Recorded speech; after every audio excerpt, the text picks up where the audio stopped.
What if we told you Jungkook almost said no to Seven? What changed his mind, and why are fans only finding out now? Scroll, like, comment your theory below, and subscribe for the full untold story. What if the global summer anthem of 2023, the song that broke Spotify records, shook Billboard charts for 115 consecutive weeks, and crowned Jungkook as the golden voice of the streaming era almost never existed? What if the same track you danced to, cried with, and replayed on loop was nearly left in a Dropbox folder, untouched, unheard, and unloved? And what if we told you the reason wasn't musical at all? Buckle up, because behind the viral visuals, addictive melodies, and sleek choreography of 7 feet, Lado, lies a hidden narrative stitched with hesitation, self-doubt, creative rebellion, and the pressure of living up to global expectations. This is not a fiction. This is not an exaggeration. This is the real story behind the song that defined a solo era, and how it was almost lost to time before it even began. Let's unravel the truth Jungkook never told until now. It began not with excitement, but with silence. In early 2023, HYBE's executive production team approached Jungkook with a song, a demo titled 7, originally pitched by American producers known for crafting hits for artists like Ariana Grande and The Weeknd. On paper, it had everything: an irresistible beat, English lyrics with radio appeal, and a sultry edge that could position Jungkook far beyond the idol box. But Jungkook didn't smile. He didn't nod. He didn't say yes. In fact, for 3 days straight, he said absolutely nothing. Was it too bold? Too revealing? Too different from his image in BTS? Or was the idea of releasing a global English-language single just too heavy a weight to carry alone? Sources from within the inner circle at HYBE, who requested anonymity, revealed that Jungkook initially resisted the track. He felt it didn't sound like him, one insider confessed. There was this deep fear. It's not that he hated the song, but he wasn't sure if the song truly represented who he was as an artist. This wasn't mere stage fright. It was something more layered, something that went deeper into his identity crisis post-BTS group hiatus. An invisible war between who the world wanted Jungkook to be and who Jungkook truly was behind the spotlight. So what changed? What pushed Jungkook to finally listen to the demo again alone, in a dark practice studio, long past midnight? According to a close vocal coach who worked on the early production stages, it was a video clip. A raw, emotional fan edit compiling moments from Jungkook's earliest performances dating back to 2013. It ended with a quote he once said in a Japanese interview, "If I ever lose my voice, I hope I still have something to say." That night, Jungkook reportedly stayed in the studio until 4 a.m. He recorded the hook. He danced improvised to the second verse. He looked at himself in the mirror, breathless, and whispered, "This is me." By sunrise, he had emailed back a demo. With one condition: "I'll do it," he wrote, "but only if it's raw, real, and mine." The story doesn't end there. In fact, it only gets more chaotic. Lado, who was pitched to be the feature artist, almost didn't make the final cut. There were heated debates within the label over whether her bold rap style would overshadow Jungkook's vocals. There were internal emails now leaked that show some executives feared it would alienate the conservative side of BTS's global fanbase. And yet, Jungkook insisted, "I don't want to be the safe version of myself," he reportedly told his team in a closed creative meeting. "If I'm going solo, I'm going all the way." That sentence sparked one of the most unexpected moves in K-pop history. A BTS main vocalist collaborating with a female American rapper known for her explicit lyricism, unapologetic femininity, and zero-filter style. Risky? Extremely. But also revolutionary. When 7 dropped in July 2023, everything exploded. Within 24 hours, the video had 47 million views. The song debuted at Haseon on Billboard Hot 100. And most importantly, Jungkook, for the first time, saw himself as an artist beyond BTS. But the euphoria didn't last. Barely a week after release, a rumor started swirling. A deleted tweet from an audio engineer hinted that another version of 7 had been rejected, one with Korean lyrics, deeper emotional undertones, and no featured artist. The tweet was quickly taken down, but not before fans screen captured it.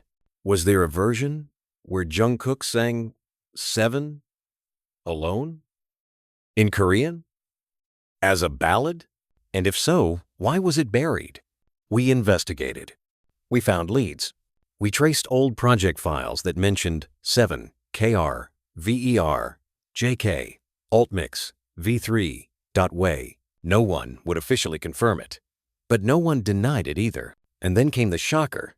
During a live stream months later, Jungkook accidentally let it slip. A fan asked in the comments, "Was there a Korean version of 7? He smiled, paused for a beat, then said, "I recorded something just for myself. I don't think anyone will hear it though." Why not? What's on that version that the public wasn't supposed to hear? Could it be the original emotion, the uncensored, unfiltered doubts he had during those silent days before he said yes? This leads us to the final twist in the story. A few weeks ago, in a now archived Fan Cafe post, an anonymous producer claimed that Jungkook's private version of 7 had a completely different bridge. A bridge where the lyrics whispered not of obsession or sensuality, but of fear. Fear of being forgotten. Fear of being misread. Fear of losing himself in the persona that the world kept sculpting for him. If true, that means the version we know is only half the story. The real 7 is still unheard. So now the question comes back to you. What is the price of a perfect song? Is it the chorus that goes viral on TikTok or the verse that never made it to streaming? Is it the version that tops the charts or the one that lives only in a Dropbox folder in an artist's memory? And more importantly, what did Jungkook lose in order to give us 7? This is not just a song. It's a turning point, a revelation, a reminder that even the brightest stars second-guess their light. So, the next time you play 7, listen carefully. Not just to what's there, but to what's missing. But are you truly ready to hear the darkest side of the story? Because this next part isn't for the faint of heart. It's not for the fans who are satisfied with highlight reels, fan cams, or Billboard rankings. This is for you, the ones brave enough to dive deep into the world of pressure, manipulation, and choices that aren't always glamorous. Even for Jungkook. It was never meant for him. Was 7 originally intended for another idol? In a leaked internal production document that momentarily appeared on HYBE's digital asset system for only 13 minutes before being permanently wiped, one shocking detail was spotted. 7 was never meant for Jungkook. The first name listed under the vocal demo category, 2-0. Yes, you read that right. One of Korea's most iconic solo female vocalists was the original intended artist for the very song now inseparably tied to Jungkook's solo identity. The document even listed IU Vocal Tryout, scheduled DEC 2022. So what happened? How did the track get transferred from IU's pending project list to Jungkook's solo debut? A source within the early development team disclosed that IU declined the project due to creative differences with the direction, and the song was shelved until HYBE's international A&R team pulled it back into play. This time for BTS's Golden Maknae. But the reassignment wasn't smooth. A former HYBE creative executive, who has since left the company, revealed there was internal backlash. Certain senior staff reportedly felt giving a rejected track to Jungkook was a betrayal of his worth, stating, "A solo debut should be bespoke, not a second-hand opportunity." Which leads us to a burning question. Did Jungkook know the song wasn't originally written for him? A clue emerged during a quiet Japanese radio interview weeks before 7's release. When asked, "Do you feel this song represents you?" Jungkook paused, smiled thinly, then said, "I made it mine." The missing lyric censorship? Or self-silencing? If you've heard the early TikTok snippets of 7 before its official release, you may remember a specific line that never made it to the final cut. That line was, "I needed a body, not just love." But in the final version, gone, not replaced, not reworked, just deleted. Why? A lyric editor from HYBE's international team revealed that the line was removed at the request of regional sensitivity reviewers who feared it was too provocative for East Asian markets. But another rumor is even more revealing.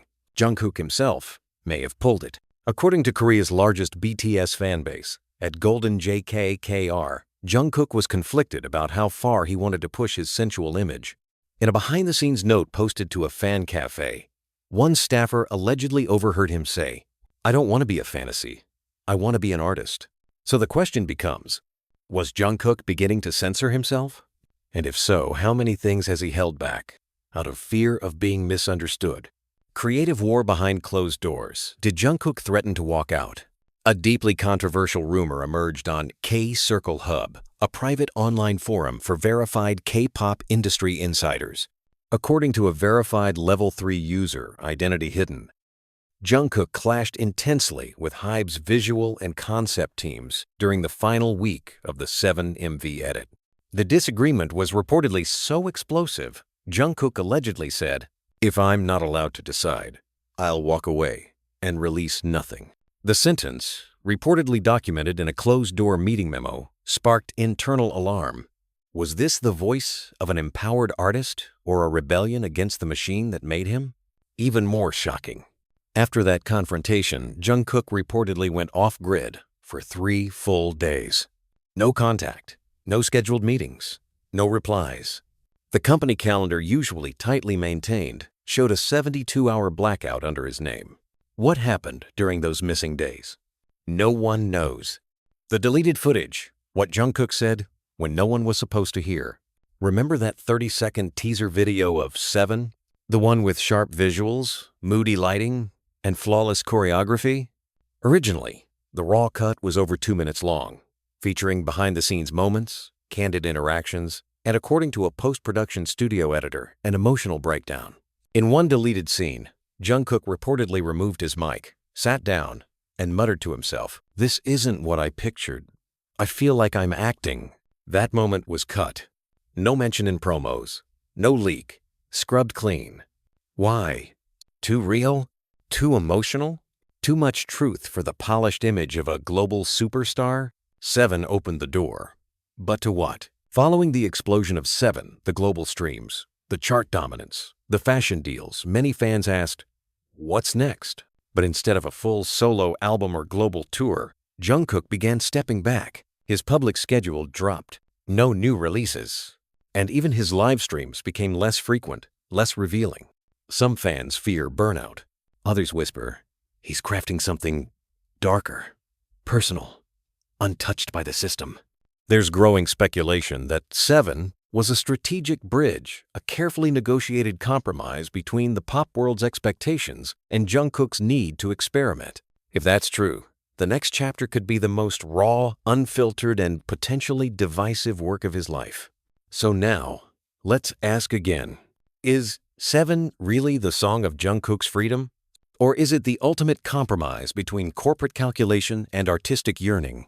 Are we celebrating his breakout moment? Or witnessing his quiet rebellion? Do you hear joy in 7? Or do you now detect the haunting echo of what could have been? But what happens when the very system that crowned you begins to suffocate you? What happens when global success starts to feel more like a gilded cage than a dream realized? Because behind the soaring vocals of 7, the sleek music video, and the non-stop media blitz, something deeper began to crack within Jungkook. And the industry? It noticed. The unspoken ban. Did Jungkook get silenced by his own label? In August 2023, barely a month after 7's release, Jungkook was suddenly absent from scheduled interviews.